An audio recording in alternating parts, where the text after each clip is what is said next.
Good morning. Welcome to Atheist Talk on KTNF AM 950, the progressive voice of Minnesota. We appreciate all of you for tuning into this show. Today is Sunday, November 11th, 2012. I'm Scott Lohman. Today, David Pacheco is interviewing David Mills about his book, Atheist Universe. We welcome listener interaction during the live show with your phone calls to 952-946-6205 or your emails to radio@mnatheists.org. There are a lot of books written by atheists. David Mills wrote Atheist Universe, The Thinking Person's Answer to Christian Fundamentalism in 2004.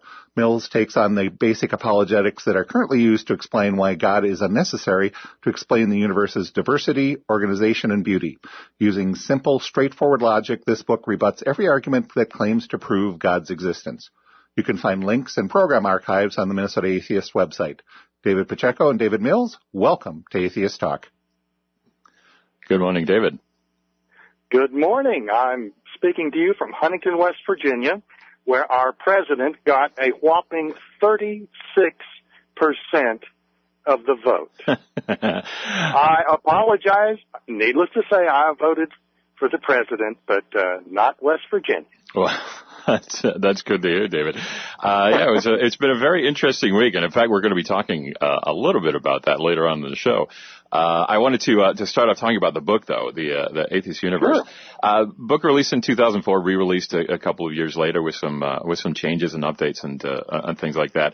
A very complete, I guess, dismantling of a lot of the arguments against atheism, or a lot of the arguments for, in particular, Christian fundamentalism, but a lot of the arguments apply to religion in general.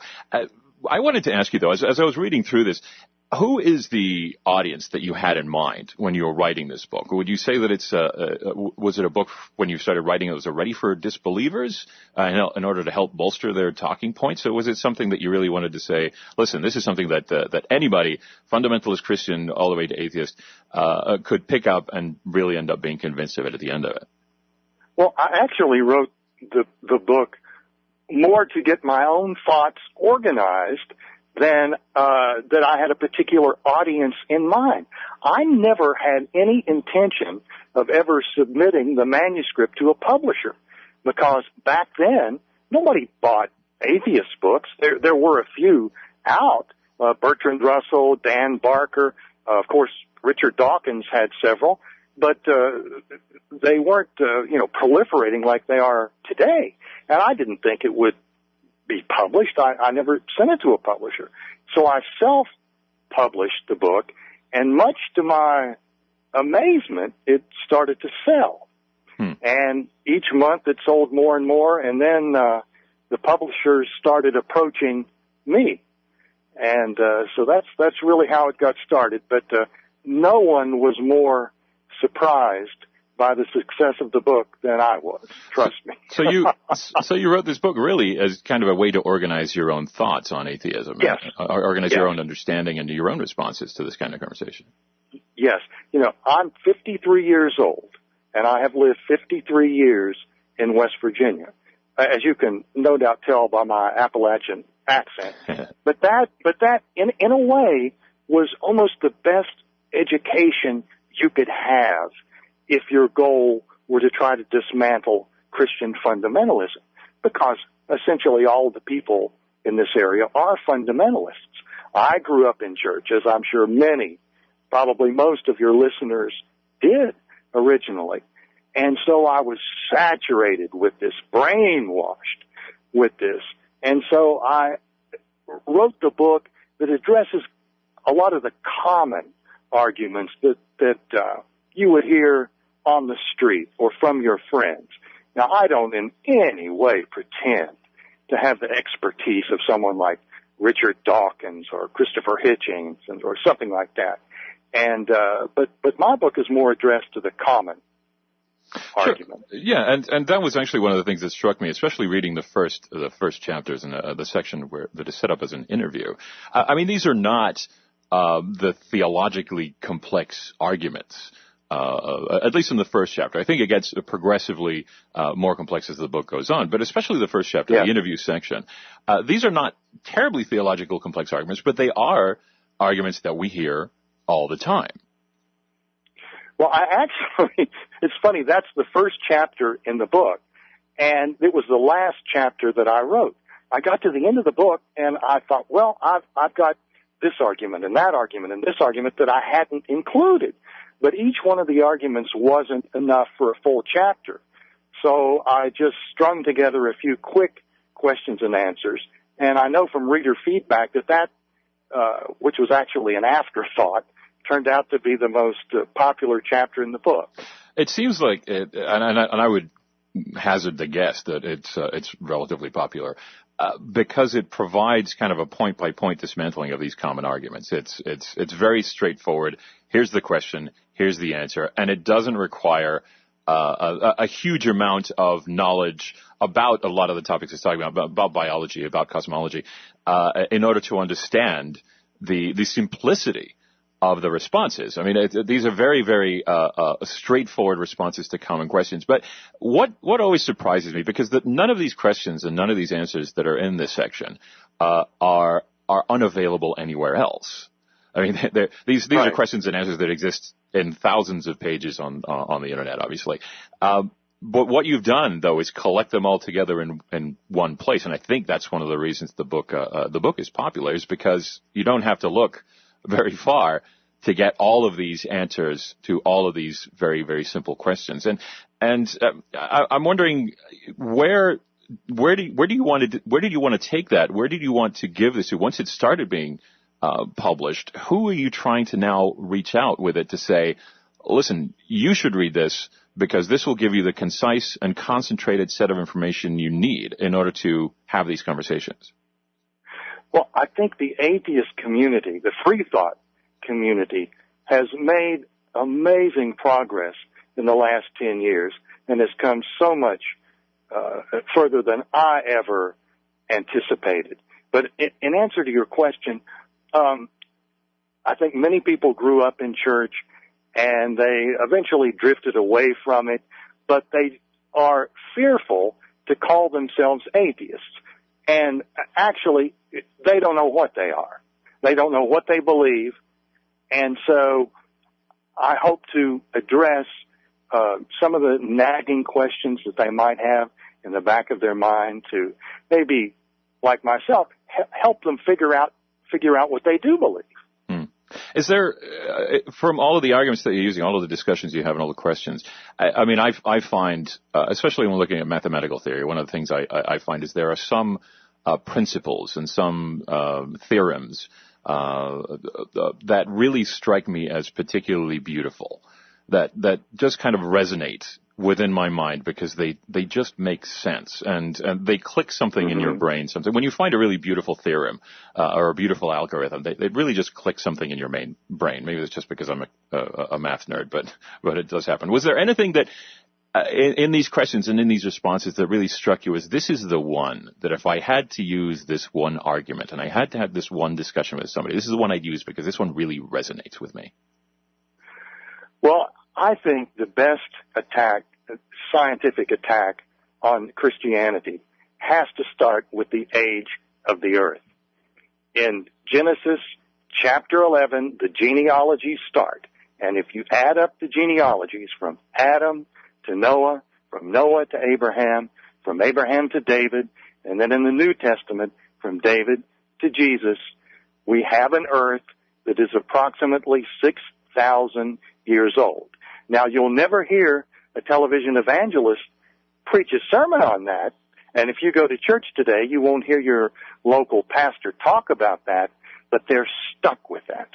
And to me, that is the easiest way to show a clear contradiction between science and religion. But what about at least Christianity? But let's talk about. I mean, you do reference this in the book, and I'd like to bring this up. I mean, it's a very common response to that to say, well, you're talking of parts of the Bible that really should be thought of as metaphor.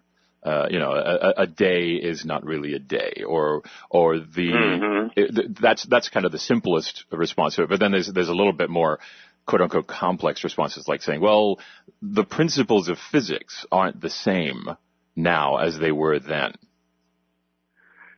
Well, all the evidence shows that the laws of physics are and always have been the same.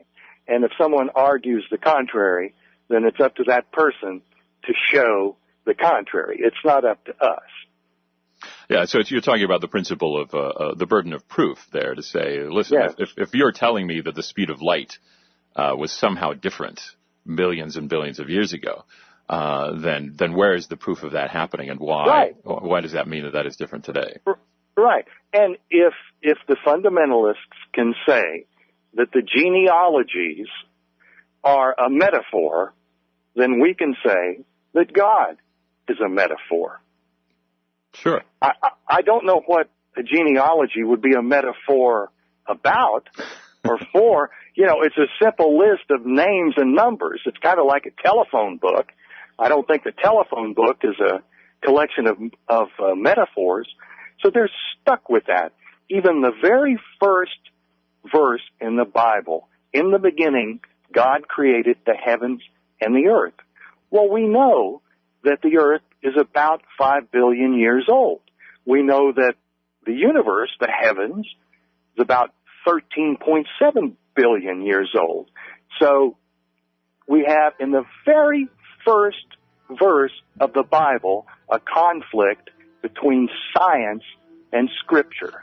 We'll come back to that, actually, the conflict between science and Scripture. We've got to go to a break. Please stay with us through the break. You're listening to Atheist Talk on AM 950, KTNF, the progressive voice of Minnesota.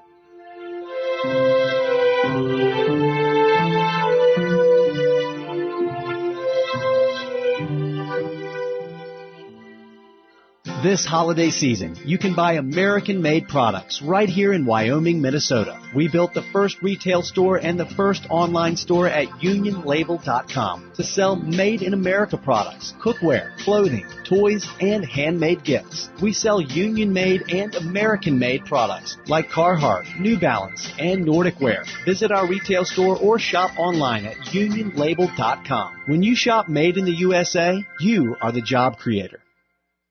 Do you live with depression, anxiety, bipolar disorder, schizophrenia, or some other mental illness? Do you have a family member who lives with a mental illness? If you've answered yes, you are not alone. NAMI Minnesota, the National Alliance on Mental Illness, can help you understand mental illnesses, learn how to obtain treatment and services, and find support. NAMI provides free education classes, peer-led support groups, and materials on illnesses and the mental health system. For information, call 1-888-NAMI-HELPS or visit NAMIHELPS.org.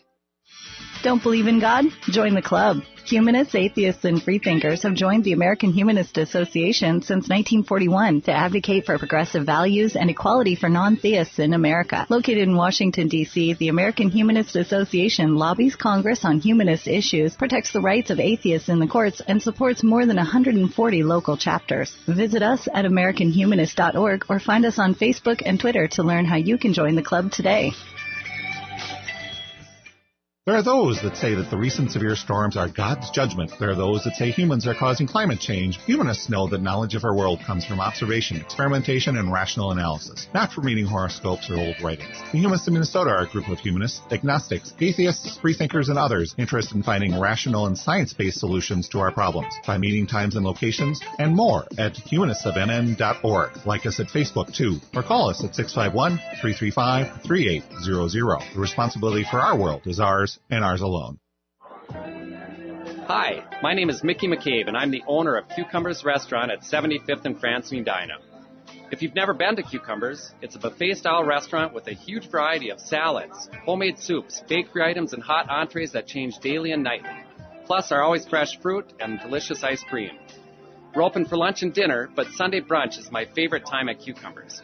With scrambled eggs, waffles, French toast, bacon, sausage, baked ham, chicken fajitas, brunch potatoes, warm gooey cinnamon rolls, and many other items to choose from, it's no wonder why Cucumbers has always been a popular Sunday destination. So whether you're looking to skip Mass, someplace to go after Mass, or just great food to maintain your Mass, Cucumbers is the answer to your prayers.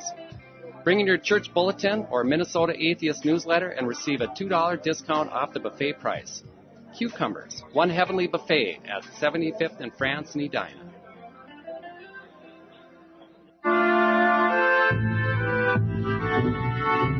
Welcome back to Atheist Talk on AM 950 KTNF, the progressive voice of Minnesota. I'm Scott Lohman. If you have a comment or a question, please call us at 952-946-6205 or send an email to radio@mnatheists.org.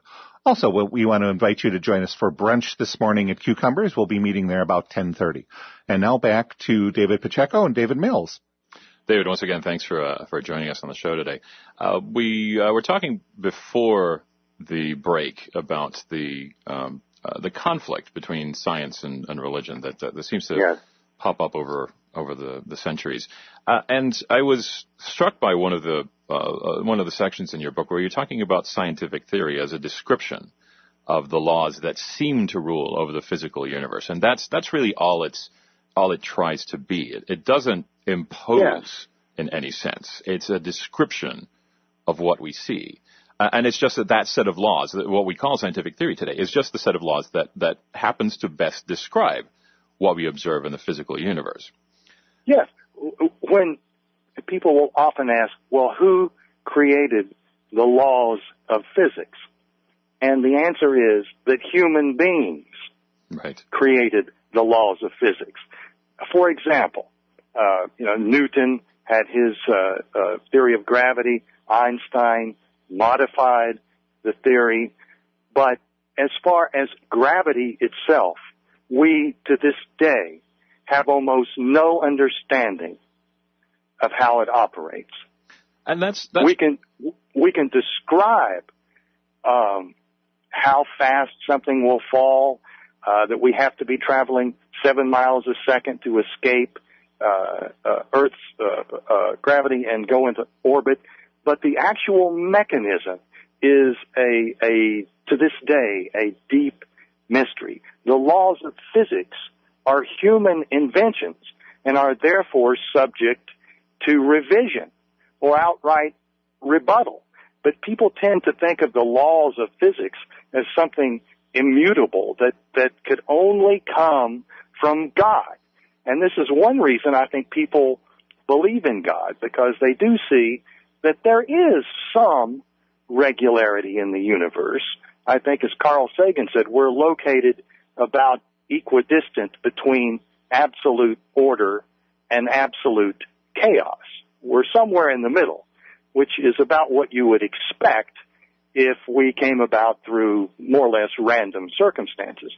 But the laws of physics are human inventions.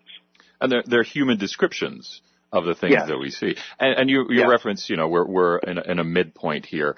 You mentioned that this in your book when you're talking about why does this universe seem so fit for us? Why it looks like this universe was designed for us. It's one of the common arguments, because it fits us so well. You flip that on its head a little bit by saying, well, you would expect that life that arose out of a pre-existing universe would conform to the laws of that pre-existing universe, and it wouldn't be the other way around.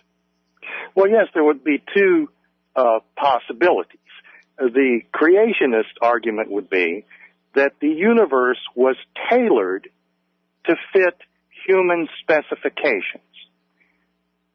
The whole universe was specifically designed for the convenience of human beings. Well, now, pardon me, but that sounds a bit arrogant. The other alternative is that life evolved in the circumstances in which it found itself. And those life forms which, by chance, were not suitable to the environment died off. Those which were, by chance, a little more suitable survived and contributed to the gene pool. So the intelligent... Yes, the intelligent design argument is exactly backward. The universe was not tailored to human specifications. Humanity was tailored through natural selection to the environment in which it found itself. And it's what we would really expect to see. And really, one of the things that you talk about is the concept of ratcheting evolution. This, I think the analogy you use is regards to the lottery. If you play a lottery ticket every week, then you'll most likely lose every week. And some weeks you'll get one number, and other weeks you might get two. And I think you were saying that your father once got three, and that was the closest he ever got. But the concept of ratcheting, which means that instead of buying a new ticket every week, you actually keep the number from the previous week that matched. And then the following week you get two. Well, now you get to keep two numbers. And every week the lottery gets slightly closer because you are ratcheting your way. You're keeping that memory, in evolution's case through DNA, and keeping that ability to be best fit for the environment that you're in. And that is what really drives us to now look like we are best fit for our environment. It seems, again, as you say from the creationist argument, that that's because our environment was created to fit us, when it's exactly the other way around. Well, yes, and to continue the analogy, creationists would look at evolution and say, well, how could your eye, something as complex as a human eye, just randomly pop into existence? And it seems as unlikely as winning the lottery. We know from experience that winning the lottery is practically impossible, one in millions and millions and millions. And so it is practically impossible. And so they draw an analogy. Well, how could an eye or a human heart or any complex organ just pop into existence? And the answer, of course, is it didn't just pop into existence. It came about, just as you were describing so well, through cumulative selection. You can save the ratcheting. You save the progress that you make, and you discard things that aren't advantageous. And the question there, I mean, that always arises is, well, what good is half an eye? And the reason to postulate that question is really to say, if you only had literally took half of an eye, you took your eyeball and split it in half, what good would that be? Well, it wouldn't function. But the theory of evolution never posits that we go from half an eye to a full eye. It posits that we go from a little patch of cells that was slightly more sensitive to light than the cells surrounding it, and that lent slight advantage to the creature at that time that developed it, and so that slight advantage led to more of those creatures being around. And then another mutation came along and made that a little bit more sensitive, or a little bit better to sense the direction in which the light was coming. And that kind of ratcheting over millions and millions of years is really what lends us to become slowly over time more fit to our environment. And that's really kind of a misunderstanding of the concept there of the survival of the fittest. It's not fittest meaning the healthiest and the strongest. It's fittest meaning best fit to the environment in which it's in. Yes, and to those who might say that gradual evolution couldn't occur, we need look only at our current world, where we see life forms that have no eyes, or that have eyes that are just barely sensitive to light, eyes that can just focus within a couple of feet. Then we have human eyes, and we have some species, such as the bald eagle, which have eyes superior to human eyes. So we have this entire gradation of capability right now to look at. Which is exactly what we would expect if evolution were true. All right, we're going to take another break. We'll be right back. Please stay with us through the break. You're listening to Atheist Talk on AM 950 KTNF, the progressive voice of Minnesota.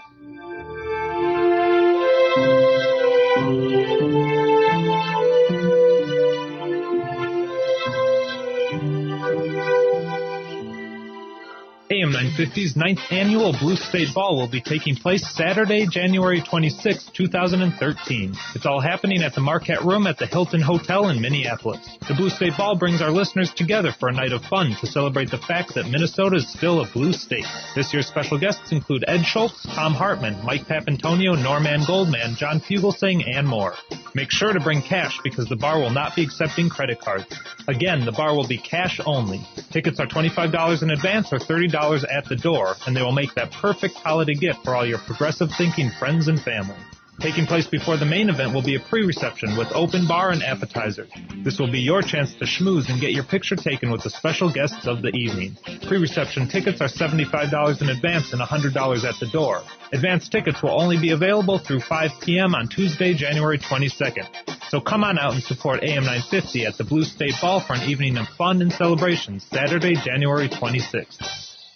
We humans arrive on our planet knowing nothing. In our first 2 years, we learn how to clothe and feed ourselves as well as the basics of communication. Humanists know that knowledge of our world is derived by observation, experimentation, and rational analysis. The Humanists of Minnesota are a group of humanists, agnostics, atheists, freethinkers, and others interested in finding rational and science-based solutions to our problems. Find our meetup group, meeting topics, book clubs, newsletters, and other activities at our website, humanistofmn.org. Like us on Facebook or call us at 651-335-3800. The responsibility for our world is ours and ours alone. Atheists, secular humanists, and free thinkers. Here you are listening to the Minnesota Atheists Talk Radio Show, Atheist Talk. We hope you are enjoying it. If having a frankly atheist perspective on the radio waves appeals to you, please consider making a contribution to our radio fund. Our contract came up for renewal, and we need your help if you want the program to stay on the air. That will make sure that you can continue to have opportunities to hear interesting speakers with non-religious perspectives, and you can call up and ask them questions too. Get the details on our website at minnesotaatheists.org, where you will find buttons to make it easy to make a secure donation through PayPal. Or, if you have a business and would like to reach an intelligent, progressive audience, please contact us through our website. That's minnesotaatheists.org. Or call us at 612-588-7031. If you are interested in us, we are interested in you.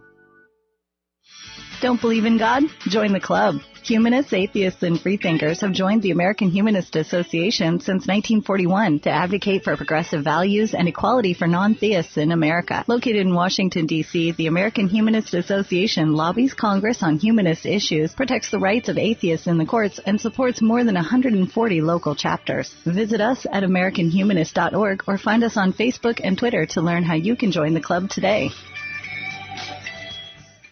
Weather is brought to you by At Home Hearing Care. Much colder today, we're only going to see highs of 37. There's a chance of snow and sleet this afternoon, otherwise overcast with wind gusts as high as 25 miles per hour. Tonight, lows will drop to 21. Possible snow on Monday and windy with highs of 31. At Home Hearing Care provides discreet personal consultations with licensed audiologist Blaine Anderson. Contact them today for a free in-home consultation by visiting them online at www.athome-hearingcare.com. David Mills' Atheist Universe, the thinking person's answer to Christian fundamentalism, avoids the esoteric language used by philosophers and presents its scientific evidence in simple lay terms, making it a richly entertaining and easy-to-read introduction to atheism. A comprehensive primer, it addresses all the historical and scientific questions, including, is there proof that God does not exist? What evidence is there for Jesus' resurrection? Can creation science reconcile Scripture with the latest scientific discoveries? Atheist Universe also answers ethical issues, so as what is the meaning of life without God? It's a great inquiry until ultimately arrives at controversial and well-documented conclusion. Welcome back to Atheist Talk on AM 950 KTNF, the progressive voice of Minnesota. If you have a question or a comment, please call us at 946-6205 or email at radio@mnatheist.org. I'm Scott Lohman, president of the Humanists of Minnesota.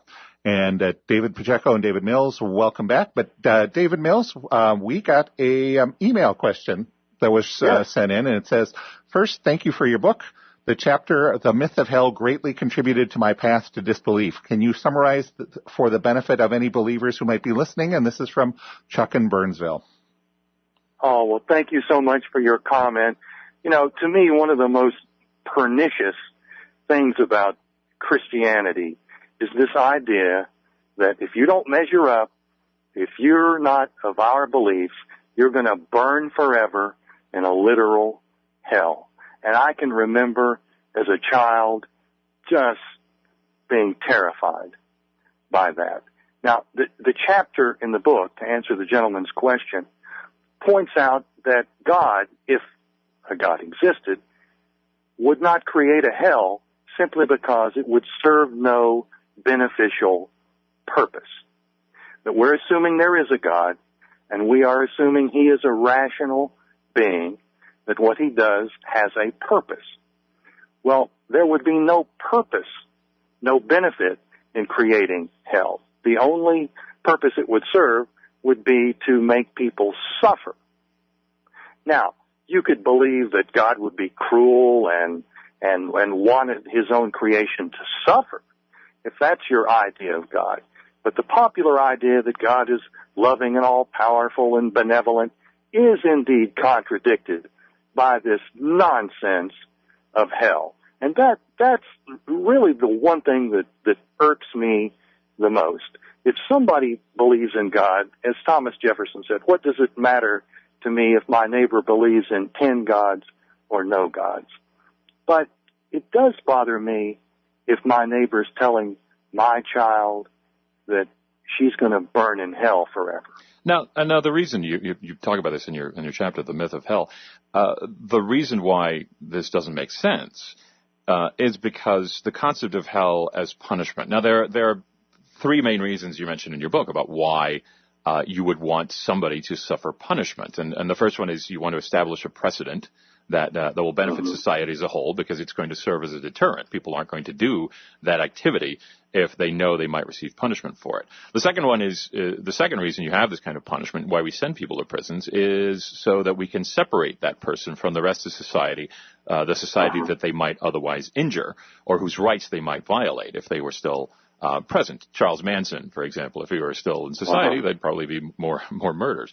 And the third one is to actually correct the offender for that offender's benefit, but also for overall society's benefit. Now, you kind of break those down with regards to the concept or the myth of hell and say these don't apply. Could you explain that? Well, let me compliment you. You're one of the few people who's ever interviewed me who's actually obviously read the book. I find it helps when you're talking to the author. Well, I myself haven't read the book in 6 years, so I'm getting a test here. All right. If you have any questions about it, just let me know.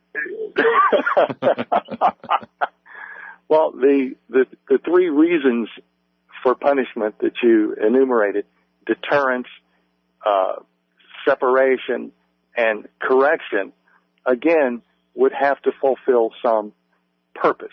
Why do we want to deter crime? We want to deter crime because the majority of the people in our society don't want to fall victim to crime. That's kind of stating the obvious. But according to Scripture, the overwhelming majority of the people who ever existed on our planet will go to hell. And so the idea, therefore, that the deterrent could have been enacted for the benefit of humanity is contradicted by the fact that the majority of that humanity will fall victim to the deterrent. Well, and not only that, but millions, billions and billions of people will never have heard of that deterrent. Absolutely, yes. Yeah, and that not a very effective deterrent if nobody knows about it. Yeah, and it's somewhat of a cliche to say, well, what about the heathen in Africa? But it's a cliched question to which the Christians have no answer. They have no answer. And likewise with the other two reasons for punishment, incarceration or correction, again, these would be ultimately for the benefit of society. But again, if most of the people in society are going to burn in hell forever, then that kind of takes precedence, and we therefore have no reason for hell if we assume that God is indeed benevolent and that he exists. It kind of really begs the question, since there is no hell and there is no God. So what about this concept, which is perhaps a little bit more modern, although we see examples of it in the 15th and 16th century, but the concept of hell as not a physical location where your literal flesh is burned for forever, for eternity, but just as a place of separation, or not really even a place. I mean, the concept of time and space at this point become kind of lost, but as a separation from God. So there's not literal suffering, there's not burning. It's just that if you are a Christian and you believe the right way out of the 30,000 different forms of Christianity, if you believe if you happen to hit the religious cosmic lottery and get the right one because you were born in the right place, that you will spend eternity next to and enjoying the presence of God. Whereas if you don't, you will essentially go into limbo. It may be just complete nothingness, unconsciousness, no awareness of anything at all. You will just simply wink out of existence from a mass and energy and consciousness perspective. So it's separation as opposed to a fire and brimstone kind of concept. Well, to me, that's kind of a cop-out that somewhat more educated theologians will proffer. Many, many scripture references to a literal hell with fire. And Christians never stop to consider that they are in just as much danger of going to the Muslim hell as the atheists are in going to the Christian hell. And that is what is fascinating is so much of this is really where you were born. The geographic situation of your birth determines whether you're going to go to hell or not. Yes, that's exactly right. Because people tend to grow up and be educated or inculcated or whatever word you want to use into the religion that their parents have, which is the religion their surrounding society has. And that really is just the single greatest influence on the religion of the child is really the parent and the geographic location in which they were born. Well, it was the great Bertrand Russell who said that a man's religion, almost without exception, is the religion of his community. And what that leads to, I know we wanted to bring up a little bit of political questions here, but what that leads to is the concept of people being surrounded by like-minded others. Yeah. And how that leads to a little bit of an information bubble of people self-confirming because everybody else around them believes the same way. Now, we see this obviously in religion, but we see this in practically every concept that humans have a belief in. Fox News. Yes, and actually that was one of the things I wanted to bring up. We've seen this in the election this week. We saw a little bit of a meltdown on Tuesday night on Fox News, and you had a fascinating meltdown from Karl Rove, who was basically saying, that's not what I believe. Go and tell the numbers people, go and tell the science guys, the math nerds, go and tell them to explain themselves to me because I don't believe what they're saying. I have been surrounding myself for the past few weeks with people who are like-minded, who think the way I do, and we have convinced ourselves that this will be a landslide for one of these candidates.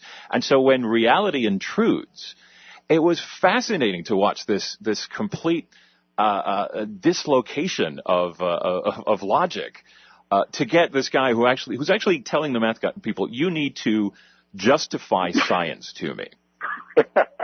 I thought it was fascinating.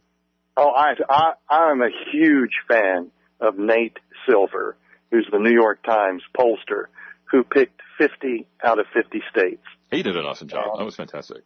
Oh, I love Nate. If I can make one comment about politics and religion, and this would really go back to the Republican primary. All of the candidates would just stumble all over themselves to tell you how much religion influenced every single thing that they did. They pray every day. Every policy they have is guided by the hand of God. Well, there's kind of a double standard here, because if I, as a citizen, would hear them talk about their religion and how it influences their policies, and I would say, well, gee, I agree with that. I'm going to vote for these men or for a specific man or woman because of his or her religious beliefs. We say, well, that's fine. That's democracy. That's the way it ought to be. But on the other hand, if I would listen to the candidate talk about his religion and how it influences him and say, well, I heard what he said about religion, and I'm going to vote against him. I'm voting against him because of his religion. We would be called bigots. And that is a double standard. Not that we would ever discriminate against anybody for having a different belief from us in housing or employment, but it is perfectly okay to listen to a person's religious views and say, something, I don't agree with that, and I'm not going to vote for that person. Because I don't want to be led by somebody who has hourly conversations with non-existent beings. And what has been actually fascinating in watching the transition from those primaries, where you had a bunch of people up on stage basically saying, we don't really believe in evolution. But the strange thing is, in the past few months, there has been actually very little overt discussion of religion in the presidential election, compared to 2004, compared to 2008, compared to 2000 especially. And I thought was a really interesting phenomena, partially based on the fact that we had as some people would believe, a Kenyan Muslim on one side, and a non-mainstream Christian on the other. So I thought that was a very fascinating turn of events compared to the previous elections. We're going to come back and we'll talk a little bit more about this and about the information bubble after a break. Please stay with us through the break. You're listening to Atheist Talk on AM 950 KTNF, the progressive voice of Minnesota.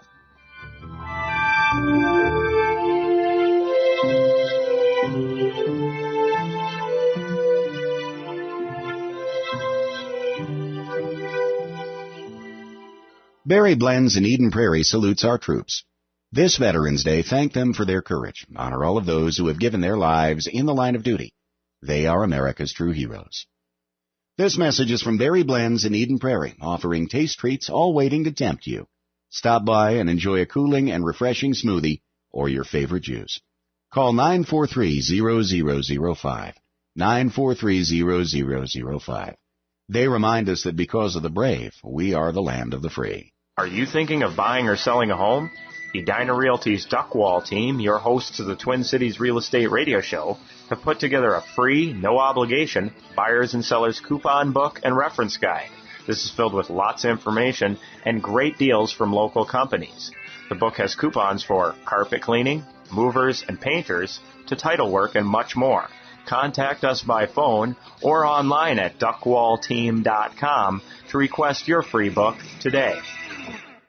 I've never met another atheist. Sure you have. Non-believers make up 12% of the population. Then where are they? You can meet us at book clubs, pub crawls, discussion groups, movie nights, monthly meetings. Okay, I get it. How am I going to keep track of all this? Easy. Sign up for Minnesota Atheists Meetup Group and subscribe to AWE. What's a meetup group? Meetup is an online networking site that helps people build communities. We have over 700 members with at least 2 events every week. And what is AWE? It stands for Atheist Weekly Email. It comes out every Friday and lists everything that's going on. How do I sign up? Go to the Minnesota Atheists website, minnesotaatheists.org. On the left, click on the words Get Awe-Inspired. And for the meetup? Look for the red meetup badge on the right. Above it are the words, click here to check out the meetup group. I'm sold. Minnesota Atheists, Meetup, and AWE. What's that website again? minnesotaatheists.org. Hi, my name is Mickey McCabe. I'm the owner of Cucumbers Restaurant at 75th and France in Edina.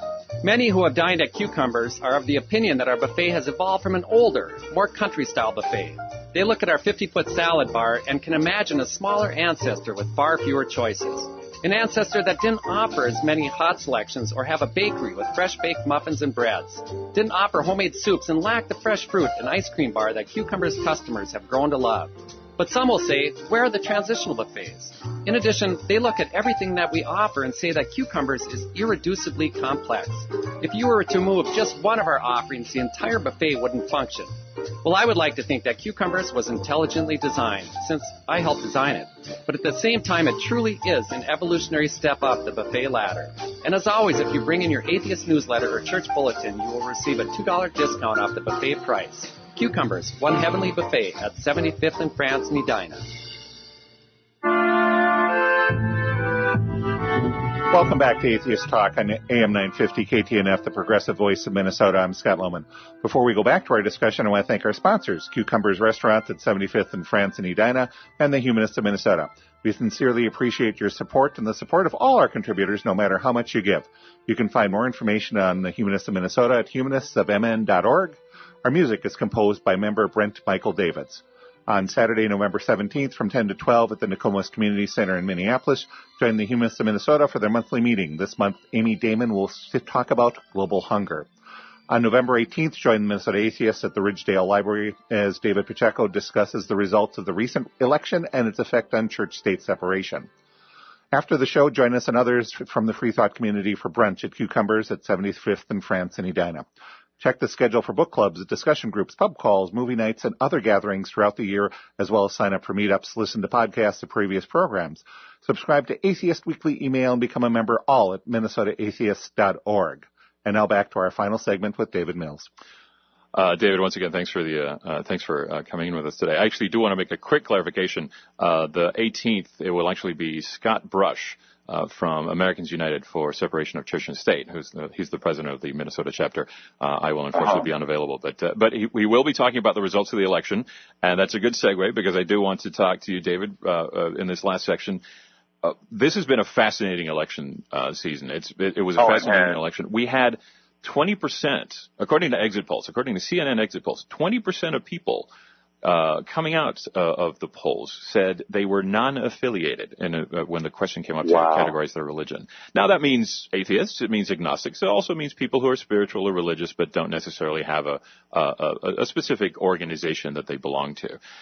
But that is a massive difference. And it also indicates, if you look at the support that Obama had from the unaffiliated, it was his largest constituency with regards to a religious identification, was the unaffiliated.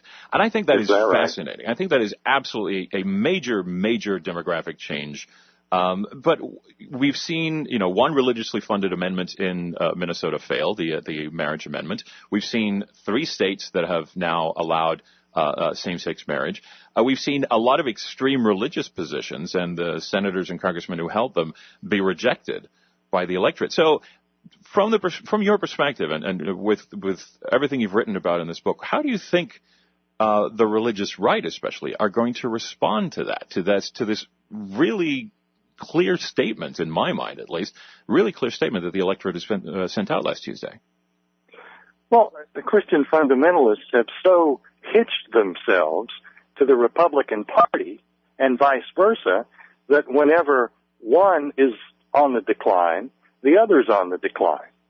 And so, and of course the converse, when one is on the ascendancy, the other's on the ascendancy, like during, unfortunately, the administration of George W. Bush. But I want some of the younger listeners to appreciate what tremendous progress has been made over the last 10 or 15 years. I can recall being on websites just a few years ago when I use my name, David Mills. It's not a very sexy name, but it is my name. But nobody else on the entire website would use his or her real name. And now, people are coming out of the closet. People are proud to be atheists. People are going to the polls, as you were talking about, and electing candidates that espouse a non-belief, such as Kirsten Sinema. In Arizona, we lost Pete Stark. Yes, we did. The only avowed atheist in California, but he didn't lose because he was an atheist. Right. But Kirsten Sinema, it's like movie cinema, only spelled with an S, in Arizona, is an avowed non-believer. And so we're making tremendous progress. I'm very optimistic. Now, do you think this is going to be an always forward move? Do you think that this is possibly just part of a cycle? We go through 8 years of extreme religious right dominance, and then we go through perhaps another 8 years of perhaps a weakening of that. We can't say that atheists and humanists in any way dominate the conversation at this point, but at least it's a slight weakening of the extreme religious right. Do you think that's a cycle, that we're going to cycle back at some point, or do you think this is just something that we will continue progressing in the direction that at least we see at this point? No, I think we're going to continue progressing and at an accelerated rate for this reason. The young people have been brought up in an atmosphere of tolerance where we have many LGBT friends and neighbors.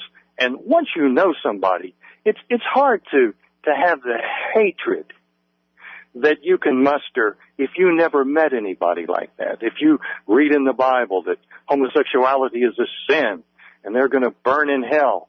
If you are brought up in a more tolerant atmosphere, then you're going to keep that tolerance the rest of your life. And I don't think we're going to cycle back. I mean, it'll ebb and flow, but I think that the progress we've made has been locked in, and I think the future is very, very bright for progressives. It's a very interesting point you make there, because as part of the work that I did over this electoral season with Minnesotans United, the group that was fighting against the same-sex marriage amendment, one of the most important things we told people was to have conversations with the people around them, their friends, their family, the people we called, the phone banking, going door to door, was to have these personal conversations with people to say, this is what marriage means to me. This is what being gay is. These are friends that I have, family members I have, coworkers I have, and really tell these personal stories. And I really understand where your point there of saying, once you know somebody who thinks in a certain way, it's a lot harder to classify that person as an other, as somebody who is not like me, and therefore can freely be criticized. Well, not criticized necessarily, but ostracized. We can always criticize other people's opinions, but to ostracize them for it or for the way they are is very, very different. So you believe that this will continue because of that. How do you think the religious right is going to respond to that, though? What is going to be their response to this election, to that kind of growing progressive and inclusive nature? Well, you can't fix a problem if you haven't diagnosed what the problem is. And they're still blaming the hurricane on, they think that Obama won because of the hurricane. So he won because of an act of God. Yes. And remember, there was a hurricane before the Republican convention. Yes. And right before, so maybe if there is a God, he's a Democrat. I don't know. He's making a quite significant point this electoral season, definitely. Do you think we're going to see more ballot measures that are religiously based? Or do you think we're going to see fewer? Well, in 2004 and 2000 as well, they put a lot of anti-gay initiatives on the ballot. So they've essentially gone through almost every state. I think now. You think they've reached the end. It's not working. We thank you so much, David. It was really, really great talking to you. Thank you so much for your book, Atheist Universe, and thanks for talking to us today. Thank you, David. I had a ball. Thank you so much. I'd like to thank you for tuning into Atheist Talk. I'm Scott Lohman. This show depends on the generous support of our members, our sponsors, and donors. Join us next Sunday when our guest will be George Church talking about his book, Regenesis, How Synthetic Biology Will Reinvent Nature and Ourselves. Please consider supporting the show through the donation link at MinnesotaAtheist.org. The podcast for the show will be on the radio page later today.